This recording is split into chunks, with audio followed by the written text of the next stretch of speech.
Your eyelids are heavy. The dashboard clock reads 2:47 a.m. in pale green digits, and you've been driving for 6 hours straight. The coffee from the BP at Dubbo Wharf somewhere around Gilgandra, and now there's nothing left but willpower and the road. You wind down the window. The air that floods the cabin isn't cool, it's thick, warm, carrying the scent of eucalyptus. You breathe it in, letting it slap at your face. Anything to keep the fog from settling behind your eyes. Your thumb finds the radio dial. Static. More static. A fragment of country music that dissolves into white noise before you can catch the melody. You punch through the presets. Static, static. The ghost of a talkback caller complaining about interest rates. And then nothing again. You switch it off. And the silence is somehow worse. The headlights carve a tunnel through the darkness ahead. 2 yellow beams that illuminate perhaps 50 metres of bitumen before the black swallows everything whole. Beyond that cone of light, the world ceases to exist. You know the thick bush is out there, pressing close on either side. But you can't see it. You can only feel it. Thousands of square kilometres of scrub and cypress pine and ironbark. Sitting, watching. A road sign catches a light. Narrabri, 127 kilometres. Still well over an hour of this. This endless corridor and nothing. This black tunnel boring through the heart of New South Wales. You roll your shoulders, crack your neck, adjust your grip on the wheel. And your mind starts to drift to stories that you've heard. Things truckers talk about in servo car parks and roadhouse diners. An old woman with a shopping trolley, white hair like a halo, arms reaching out of the darkness. You shake your head. Stupid. You're tired, that's all. The mind plays tricks on an empty highway. But you can't stop thinking about it. Your eyes keep drifting to the edges of the headlight beam, to the boundary where light surrenders to shadow. And somewhere, a small voice whispers, "What if you see her?" The engine hums, the tyres eat the road. The Pilliga Forest holds its breath around you, and the night stretches on. Welcome to Struth, a podcast where we traverse the dusty back roads of Australia's most enduring mysteries. I'm your storyteller, and today we're heading deep into the Australian interior, to a place where the trees grow thick and the roads grow thin, where the stars are so bright they seem to press down on you like a weight, and where, for more than 30 years, travellers have reported encounters with a woman who should not exist. This is the story of the Pilliga Princess.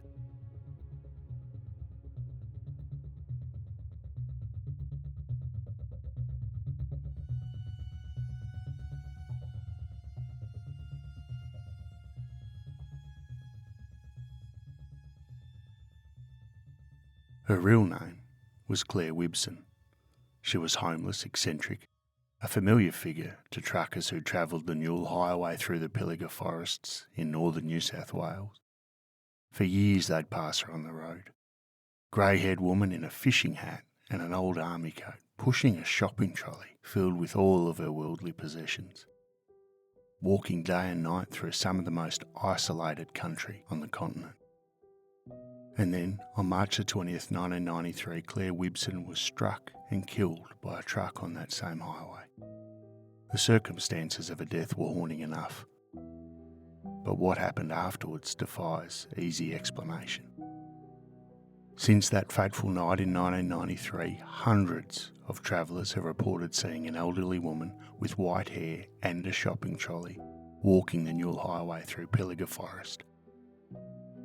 Drivers unfamiliar with the legend have stopped in nearby towns to report an old woman on foot in the middle of nowhere, and locals have simply nodded, unsurprised.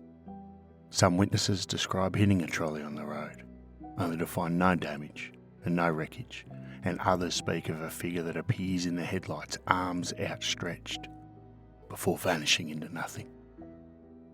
Is a Pilliga princess a ghost? A trick of exhausted minds on lonely roads? Or something else entirely? A story we tell ourselves about guilt and memory and the women we fail to protect. So join me, if you're game enough, as we drive deep into the Pilliga, where the boundary between the living and the dead grows thin, and where one woman's tragic end became an endless journey.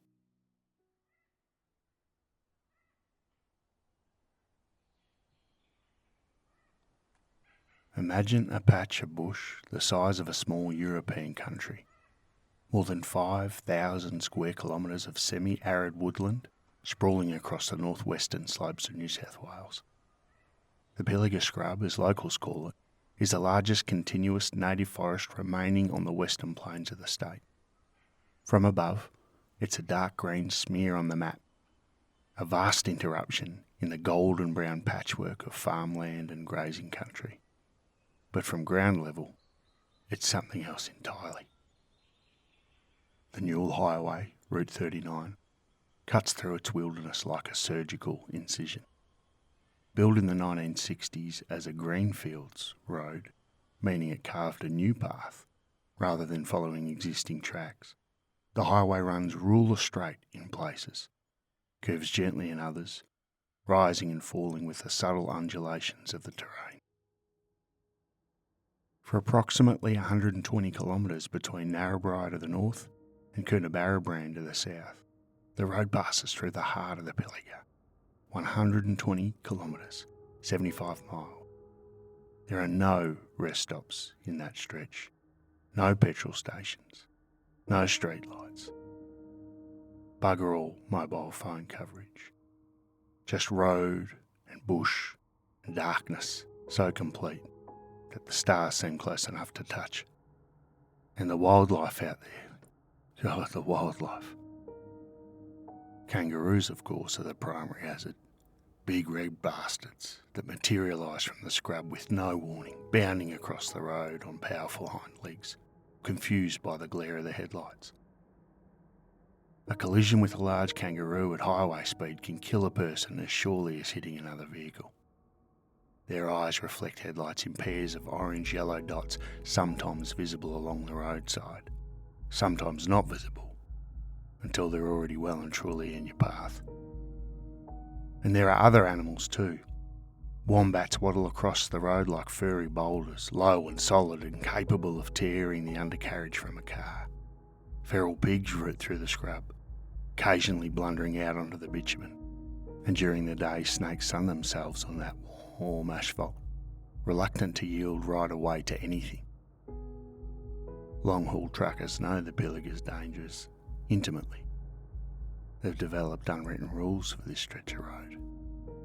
Never stop once you've entered the bush, not for anything short of mechanical failure.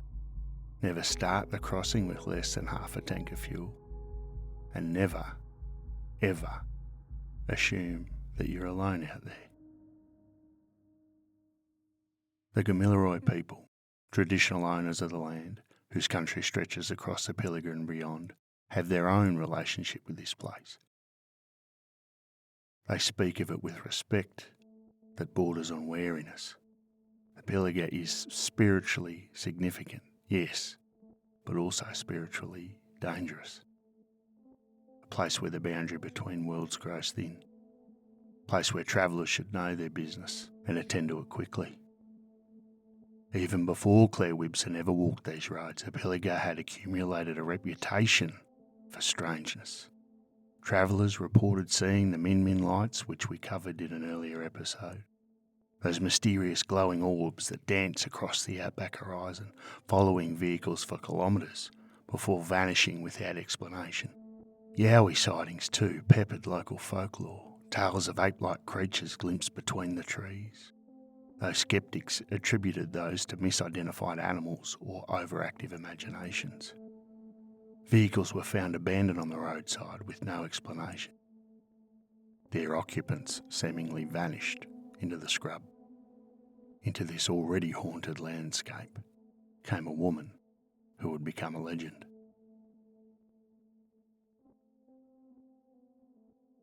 So who was Clare Wibson? This is, in many ways, the central mystery of the Pilliga princess story. Not the supernatural sightings that followed her death, but the entirely human question of how a woman came to be walking alone through one of Australia's most isolated stretches of bush, pushing a shopping trolley with no fixed address and no one waiting for arrival. The historical record is frustratingly thin. What we know comes primarily from the memories of truckers and locals who encountered her in the years before her death, and from the brief newspaper coverage that followed the accident. She was elderly. Accounts vary, but most place her in her 60s or older. She had grey hair that had gone white at some point, hair that witnesses consistently describe as wild, unkempt, framing her withered face. She wore a fishing hat most of the time, one of those wide-brimmed canvas affairs that farmers use to keep the sun off. Her coat was old army surplus, olive drab or khaki, depending on who you ask, worn thin at the elbows and missing buttons, but still serviceable for nights that could turn cold without warning. And beneath the coat, layers of indeterminate clothing, jumpers and shirts, and who knows what else. The accumulated wardrobe of someone who carried everything they owned. And the trolley. Always a trolley. Or, for our North American listeners, the shopping cart. It was a bog-standard supermarket shopping trolley, the kind you might steal from a Woolworths car park if you had nowhere else to keep your belongings. Clare had filled it with everything a person might need to survive on the road. Blankets, food, water containers, mysterious bundles wrapped in plastic bags, the accumulated detritus of a life lived between places. The trolley's wheels were never designed for bitumen highways and gravel shoulders, yet somehow it kept on rolling, kept carrying her forward. Truckers would pass her at all hours. Dawn runs heading north to Brisbane, late night hauls south towards Melbourne, didn't seem to matter. There she'd be, walking the shoulder of the Newell Highway, pushing a trolley head down, legs moving in that steady rhythm of someone who's learned to cover ground without wasting energy. Some drivers slowed, called out, offered rides. She always declined. She didn't want assistance. She didn't want company. She wanted only to keep moving. But where had she come from? Where was she going? The answers, if she ever gave them, have been lost to time. Some sources suggest she may have been Aboriginal, though this cannot be confirmed with certainty. Others speculate she was simply one of the casualties of that particular era, the 1980s and early 1990s, when deinstitutionalisation policies emptied psychiatric hospitals across Australia, releasing people into communities that had no resources to properly support. The locals had given her that name, the Pilliga Princess, though whether the title was affectionate or mocking depended on who was using it. It had a slight fairy tale quality to it, this idea of a princess wandering her kingdom of scrub and cypress pine, sovereign of a realm where no one else wanted to live. Perhaps there was some kindness in the name, an acknowledgement of her dignity despite her circumstances. Or perhaps it was a cruel humour of people who couldn't understand why anyone would choose to live as she did. What we do know is this: Clare Wibson was a fixture of the Pilliga for years before her death. She walked its highways in summer heat and winter cold. She survived somehow, finding water, finding food, finding shelter from storms that could roll across that country with terrifying speed. She was in many ways part of the landscape, as much as the kangaroos and the cypress pines and the red dust that settled on everything. And then, on a late night, in March 1993, her journey ended.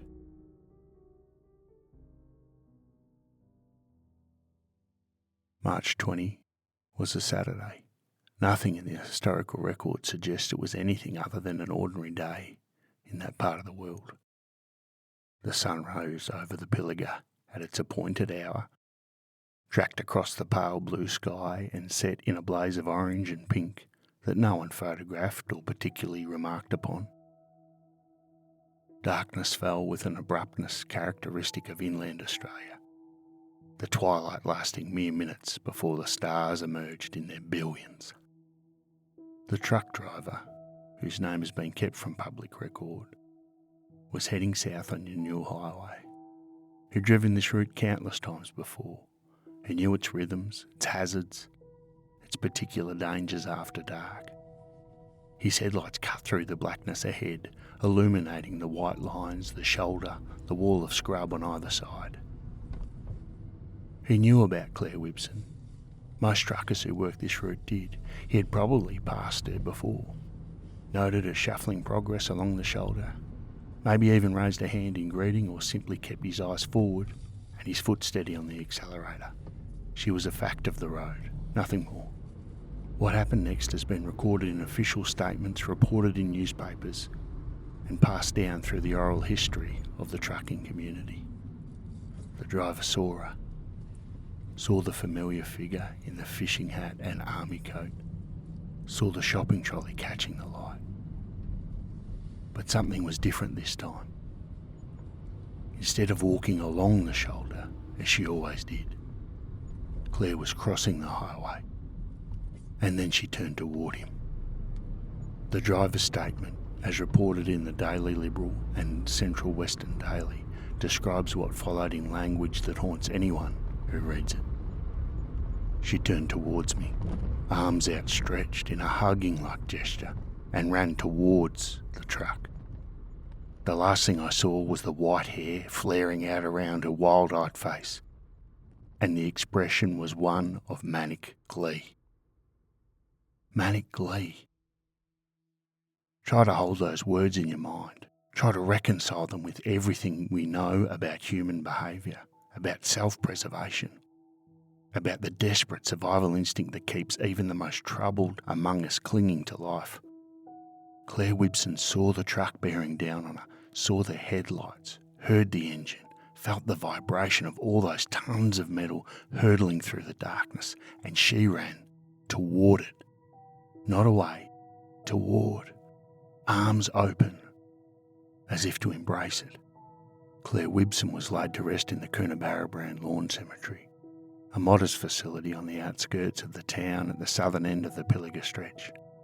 Her grave marker bears the name she'd acquired for life, Pilliga Princess. Someone paid for that marker. Someone thought she deserved to be remembered by the title that had defined her final years. And that, you might think, would be the end of the story. A sad footnote in the long catalogue of Australian road deaths. A cautionary tale perhaps about mental illness and homelessness and the people who fall through the cracks of our society. But the story of the Pilliga Princess was only beginning.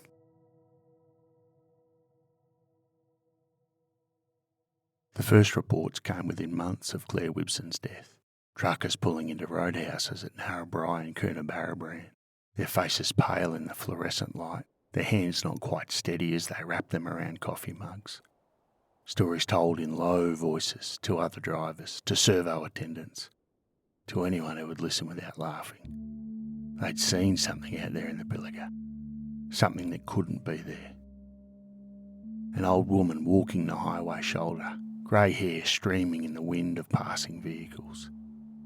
An army coat, shapeless and familiar. And always the shopping trolley. That rattling companion pushing along the bitumen at an hour when no human should be abroad. At first, the stories were easily dismissed. Tired drivers seeing things, the power of suggestion after a well-known local figure's death, kangaroos misidentified in the split second of a passing glance, fog playing tricks on sleep-deprived mind. The explanations were ready-made and rational, and most people accepted them without question. But The sightings continued. They came from different sources at different times under different conditions. Long-haul truckers who'd driven the Newell for decades reported seeing the woman in places they knew she couldn't be, miles from any settlement, at hours when even the most dedicated pedestrian would have sought shelter. Tourists unfamiliar with the area, people who had never heard of Clare Wibson or the Pilliga Princess, stopped in towns along the highway to report an elderly woman walking alone in the middle of nowhere. Should they call someone? Was she in trouble? Did anyone know who she was? One driver, a veteran of the Newell who'd been running freight between Brisbane and Melbourne for 15 years. It was winter, he said, sometime around 2004. He'd left Narrabri just after midnight, the cab heater struggling against the cold seeping through the doors. About 40 kilometres into the bush, his headlights caught something on the shoulder. At first he thought it was a roo, that distinctive shape at the edge of the light, but it was upright, walking. He slowed instinctively, the way you do when something doesn't fit the pattern your brain expects. And that's when he saw her clearly. Elderly woman, white hair streaming behind her like a banner, pushing a shopping trolley along the gravel shoulder. She was wearing what looked like an old army coat. His first thought was practical. What's she doing out here? His second, I should stop, check if she needs help.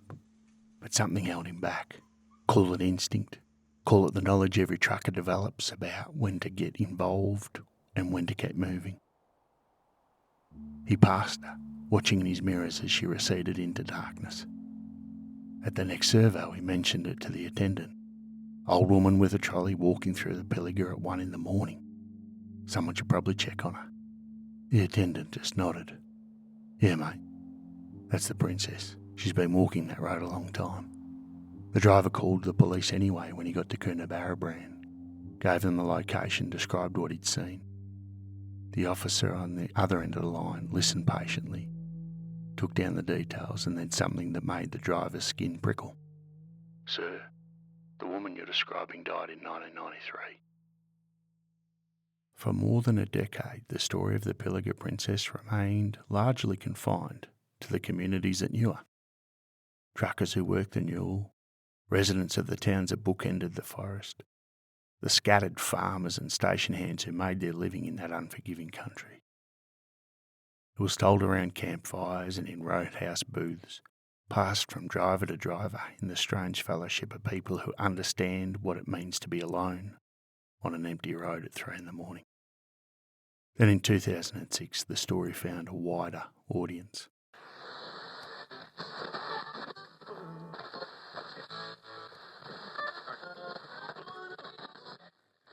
ABC radio overnights was, and remains, a lifeline for Australia's long-haul trucking community. Broadcasting through the small hours when most of the country sleeps, the program keeps drivers company on those endless stretches between cities, offering a bit of music, talk back, and the simple reassurance of a human voice in the darkness. On one particular night in 2006, the conversation turned to ghost stories, to things seen on lonely roads, to the Pilliga Princess. The switchboard lit up. One caller, identifying himself only as Bongo, shared an encounter so disturbing that it overshadowed even the princess sightings. His experience, he said, happened in 1978, 15 years before Clare Wibson's death. He'd been driving through the Pilliga late at night when his truck broke down. No mobile phones in those days, no way to call for help, so he had two choices. Stay with the truck until someone passed or start walking. He chose to walk. What he encountered in the forest that night, what he claimed followed him through the scrub, what he heard moving in the darkness just beyond his torch beam, what he saw when he finally allowed himself to look back, was never fully detailed on air. The host tried his best to draw it out of him, but Bongo's voice kept breaking, kept circling back to the same refrain. You don't understand what's out there. You don't understand what walks that forest. He said he made it to a psychiatric facility, though he couldn't quite remember the name clearly. He said it might have been demolished since then. The staff there, he claimed, had heard stories like this before from other drivers who'd broken down in the Pilliga, mechanically and mentally, from people who'd spent too long in that country after dark. The story quickly became controversial. Researchers noted that the hospital Bongo described didn't appear in any records. The details shifted when pressed. Some dismissed it entirely as an elaborate hoax, the kind of tall tale that gets taller with each telling.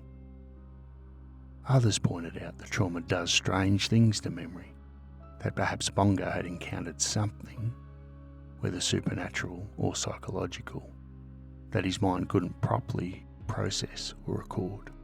What no one disputed was the genuine terror in his voice. Whatever Bongo experienced or believed he experienced in the Pilliga in 1978 had marked him permanently. The princess, she's just walking, he said before hanging up. But there's other things out there too. Older things.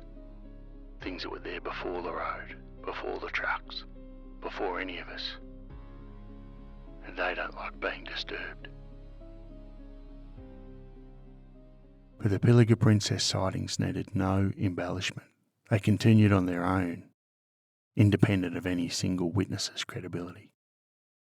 The internet age accelerated everything.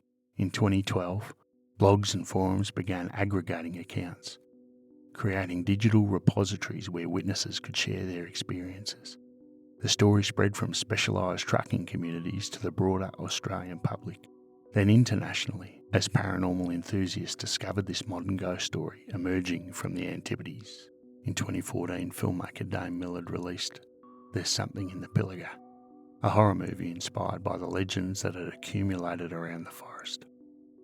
The film brought cinematic treatment to the princess and the other strange phenomena reported in that region, introducing the story to audience who might never have heard of the Newell Highway or Coonabarra Brand, or the woman who once walked between them.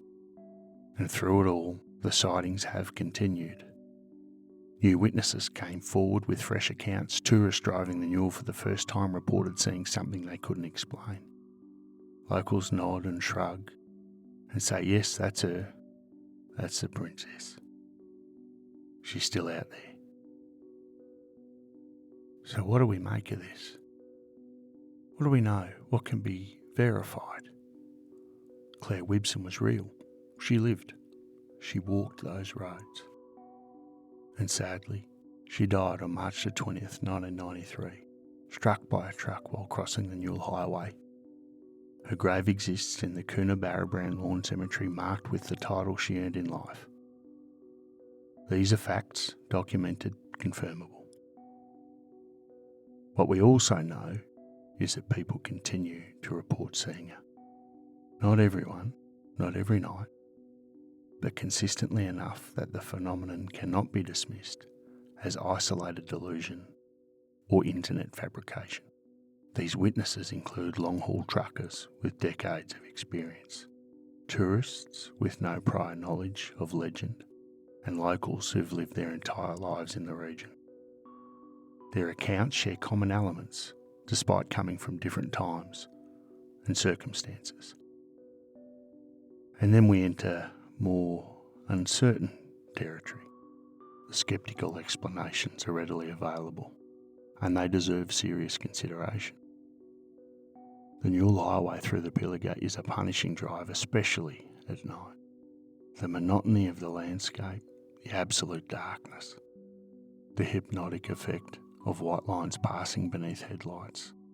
These conditions are known to produce altered states of consciousness, even in alert, well-rested drivers. For someone fighting fatigue at 3 a.m, after hours of seeing nothing but road and forest, the mind may begin to create what the eyes cannot find. This phenomenon, sometimes called highway hypnosis or white line fever, is well documented. Drivers enter a trance-like state where they continue operating their vehicles, but their conscious awareness diminishes dramatically. In this state, the brain becomes susceptible to pareidolia, the tendency to perceive meaningful patterns in random stimuli. A shifting shadow becomes a figure. A glimpse of movement becomes a woman walking. The legend once known provides a template for these misperceptions, shaping ambiguous stimuli into the expected form. Furthermore, the power of suggestion cannot be underestimated. Once a place becomes known as haunted, every strange experience there gets interpreted through that lens. A kangaroo bounding across the road becomes a ghostly figure. A wisp of fog becomes streaming white hair. The shopping trolley sound, that distinctive rattle, might be nothing more than a loose cargo strap, reinterpreted by a primed imagination. And yet, the sightings began before the legend was widely known. Early witnesses in the months and years immediately following Clare's death had no framework for what they saw. They didn't know they were supposed to see a ghost with a shopping trolley. They simply saw what they saw and struggled to explain it. These accounts, arising independently from people with no connection to each other, share details that weren't yet part of public knowledge. The consistency is troubling for the skeptic. If these sightings were purely psychological, products of fatigue and suggestion, we'd expect more variation in the descriptions. But the white hair, the army coat, the fishing hat, the trolley, the outstretched arms, these elements recur with a fidelity that suggests either a common source or a common experience. And perhaps most unnervingly, some witnesses describe seeing the princess under conditions that should preclude hallucination. Alert drivers, early in their journeys not yet fatigued to encounter the figure, who have had time to observe it clearly before it vanishes. Passengers who see what the driver sees, ruling out individual delusion. People who stop their vehicles, get out, search for the woman they've just seen, and find nothing. What are we left with? The scientific materialist will say insufficient evidence for supernatural claims. The folklore scholar would say a textbook case of legend formation, of collective meaning-making in response to tragedy. The paranormal investigator might say a residual haunting, trauma imprinted on a landscape, repeating endlessly like a recording. The truckers who drive the Newell Highway have their own answer, which is simpler and perhaps more honest. Something's out there, don't know what it is, seen it myself. And then they finish their coffee, climb back into their rigs, and head into the Pilliga once more. Drive the Newell Highway through the Pilliga late enough at night, and you'll understand why the stories persist. The darkness out there is absolute. The isolation is complete. And somewhere in the back of your mind, no matter how firmly you cling to rationality, a small voice will continue to ask, what if? What if the headlights catch something they shouldn't? What if you see her? What if she reaches out to you, arms outstretched? Would you stop? Struth. Thanks for listening. If this journey through the Pilliga darkness kept you watching the roadside for shadows, follow us wherever you get your podcasts and make sure you tell a friend, anyone who likes a good yarn. If there's an Australian case you'd like me to cover, struthpodcast@gmail.com. You'll also find us on most of the socials, Struth Podcast. Next week we'll be staying in New South Wales, where in 1934 the badly burned body of a woman with a bullet through the neck was found in a culvert running under Howlong Road in Albury. The woman became known as the Pyjama Girl. Trust me, you don't want to miss this one. Make sure you subscribe. Until then, keep your tank full, your eyes open, and your mind prepared for whatever might step out of the darkness ahead. Because after all, on Australia's endless roads, you never know who you might meet. I'll catch you next time.